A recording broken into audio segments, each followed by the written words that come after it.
I'm Marcus Thompson, and in 15 years leading rescue operations across East Africa, I've faced everything from lions to giant snakes. But there was one call that made me question my sanity, a report of a creature that simply shouldn't exist on this continent. A massive Komodo dragon attacking livestock. If you've ever heard something so unbelievable that it challenged your entire understanding of reality, you'll understand this story. Share in the comments about times when you encountered the truly unexpected. These moments remind us how much more there is to learn about our world. This happened 6 months ago in the remote Taita Hills region of Kenya during what started as a routine livestock protection call. What became an emergency intervention involving an invasive apex predator taught me crucial lessons about the hidden dangers of illegal wildlife trade and the resilience of local communities. This is case file number 228, and I'm sharing this story because sometimes protecting wildlife means confronting threats that are entirely human-made, and the consequences can be as terrifying as they are unexpected. Subscribe if you want more stories about the hidden challenges of wildlife conservation, the moments when our work uncovers illegal activities that threaten both local ecosystems and the animals we're sworn to protect. The emergency call came at 4 a.m. from Joseph Sankali, the Maasai elder whose community had worked with us on multiple projects, including the complex sheep rescue in case file 124. His voice, usually calm and measured, was filled with a mix of terror and disbelief. "Marcus, we need your help immediately. There's a monster here, a giant lizard, bigger than any crocodile, attacking our cattle.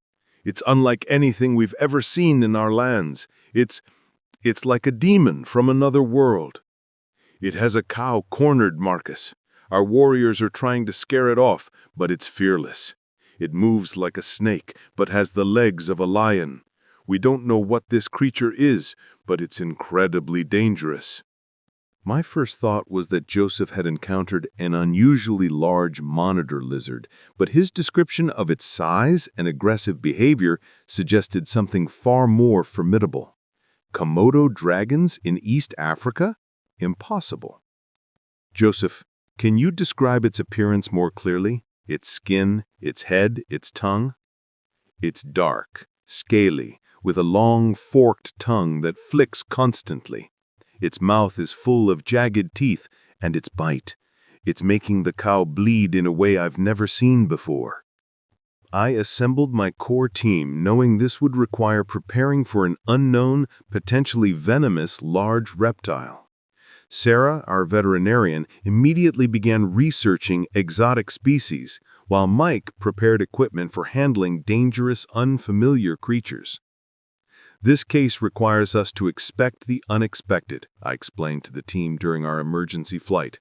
"If Joseph's description is accurate, we're dealing with an invasive species, and that changes everything about our approach." Sarah was frantically reviewing data on large reptiles, including venomous lizards and exotic predators. "Marcus, if this is a Komodo dragon, its bite is incredibly complex. Not just venom, but a cocktail of bacteria that can cause rapid, severe infection. This is a medical emergency for the cow and a significant risk for our team." Mike was preparing specialized containment and capture equipment, adapting our usual predator tools for a creature with unknown strength and behavior. "Boss, I've got our reinforced nets, tranquilizer darts for large reptiles, and bite-resistant gear, but we're flying blind on its exact physiology." When we reached the Taita Hills, the scene was one of controlled chaos. Joseph's community had managed to keep the creature at bay, but the cow, a valuable breeding animal, was clearly in distress, cornered against a rocky outcrop. The creature was exactly as Joseph described, a massive Komodo dragon, easily 3 meters long, its powerful body a testament to its predatory prowess. Its eyes, cold and ancient, watched our approach with an unnerving intelligence. "Look at its size," Sarah whispered, her voice filled with a mix of awe and concern. That's a full-grown Komodo dragon. It must have escaped from an illegal private collection. This is a disaster for the ecosystem. Joseph provided crucial context from a safe distance. It's been circling the cow for an hour. It bit her leg, and the wound is already swelling. The cow is exhausted and terrified. Our intervention plan required extreme caution. We needed to separate the dragon from the cow, contain the dragon safely, and provide immediate medical attention to the cow, all while minimizing risk to our team from a potentially venomous and highly aggressive predator. The priority is ending the attack and securing the dragon, I explained to the team. Then we focus on the cow. This creature is an invasive species, and its presence here is a direct threat to local wildlife and livestock. The initial approach was nerve-wracking. Komodo dragons are incredibly fast and powerful, and their bites are notoriously dangerous. Every step we took was calculated to avoid provoking a direct charge. If you've ever had to approach a dangerous animal that you knew very little about, you understand the kind of focused courage this work demands. Let me know in the comments about times when you've faced the unknown with bravery. These moments define our limits and our strengths. Mike's use of sonic deterrence, adapted for reptilian hearing, proved effective in creating a momentary distraction. The dragon paused, flicking its tongue, assessing the new sensory input. "Dragon is responding to deterrence," Mike reported, his voice steady. "It's not retreating, but it's shifting its focus. This gives Sarah a window for dart placement."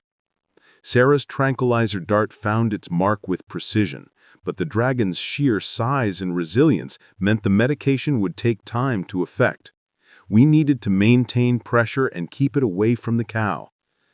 "Tranquilizer is in," Sarah announced, "but it's a large dose for an unknown metabolism. We need to keep it contained until it's fully sedated, and the cow's wound needs immediate attention."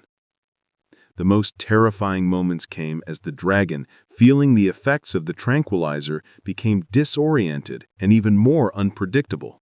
Its powerful tail could deliver devastating blows, and its mouth, filled with bacteria-laden teeth, was a constant threat. With coordinated effort, using long poles and protective shields, we managed to guide the dragon into a reinforced containment crate Mike had prepared. Its thrashing was immense, but the crate held.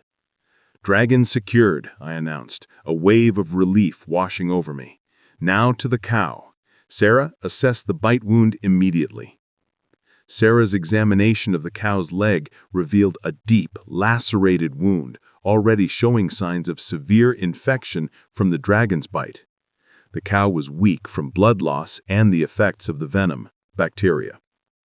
"This is a classic Komodo dragon bite," Sarah confirmed, her face grim. "The wound is deep and the infection is aggressive. We need to clean this thoroughly and administer broad-spectrum antibiotics immediately." She's lucky to be alive. The cow's treatment was intensive. Sarah worked tirelessly, cleaning the wound, administering antibiotics and pain relief, while Joseph's community provided invaluable assistance, holding the cow steady and offering traditional remedies to support her recovery.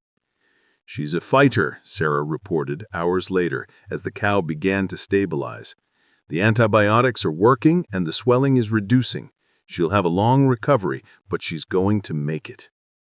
The Komodo dragon, once fully sedated, was transported to a specialized facility for invasive species management, where its origins would be investigated.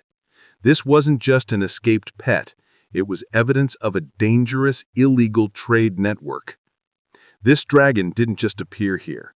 Dr. Emily Carter, our invasive species specialist, explained later. It was part of an illegal shipment, likely destined for a private collector. Its escape highlights the immense risks of this black market trade.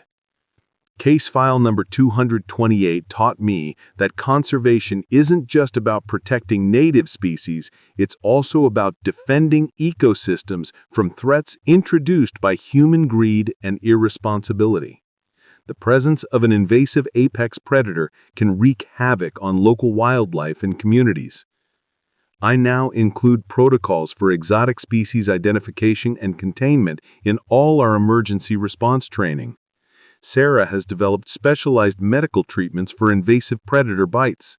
Mike's equipment now includes tools specifically designed for managing unknown, dangerous creatures.